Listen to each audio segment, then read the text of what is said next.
Hi అందరికీ నమస్కారం. ఈ క్యాప్సికమ్ ఫ్రై ఎంత బాగుందో కదా, ఇలా ట్రై చేయండి. జస్ట్ 10 to 15 మినిట్స్లో అయిపోతుంది. అయితే ఆలస్యం ఎందుకు, స్టార్ట్ చేద్దామా? Welcome to yellow magic kitchen. Capsicum ఫ్రైకి కావాల్సిన పదార్థాలు మీ స్క్రీన్పై చూపిస్తున్నాను. ముందుగా ఒక కడాయి తీసుకొని దానిలో 2 టేబుల్ స్పూన్ల ఆయిల్ వేసి లో ఫ్లేమ్లో తరిగి పెట్టుకున్న ఉల్లిపాయలను వేసి కొంచెం కలపాలి. తర్వాత 2గా చీల్చిన 2 పచ్చిమిర్చిలు వేసి మళ్ళీ కలుపుకుందాం. కొంచెం వేగిన తర్వాత మనం కట్ చేసి పెట్టుకున్న క్యాప్సికమ్ ముక్కల్ని వేసి బాగా కలుపుకుందాం. తర్వాత తగినంత ఉప్పు, కొంచెం పసుపు వేసి కలిపి మూత పెట్టి ఒక 5 నిమిషాలు లో ఫ్లేమ్లో పెట్టుకుందాం. తర్వాత మూత తీసి కొంచెం కలిపి ఒక హాఫ్ స్పూన్ కారం పొడి వేసి బాగా కలుపుకుందాం.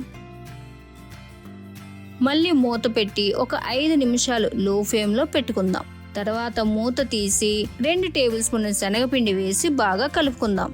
లో ఫ్లేమ్లోనే ఉంచుకోవాలండి, ఎందుకంటే హై ఫ్లేమ్లో పెట్టారంటే కింద అడుగు మాడిపోతుంది.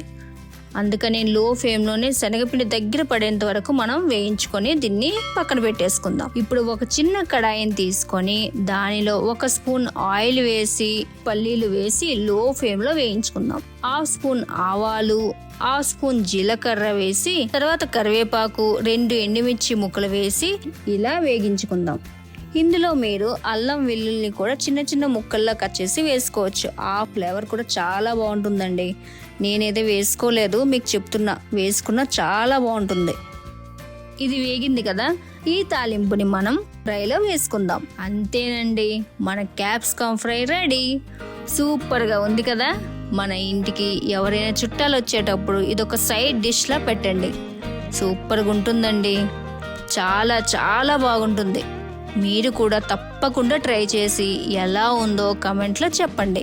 ఇంకా మా ఎల్లో మ్యాజిక్ కిచెన్ ఛానల్ను సబ్స్క్రైబ్ చేసి పక్కనే ఉన్న బెల్ ఐకాన్ ప్రెస్ చేయండి. అప్పుడు మేము చేసిన ప్రతి కొత్త రెసిపీ మీకు వెంటనే చేరుతుందండి.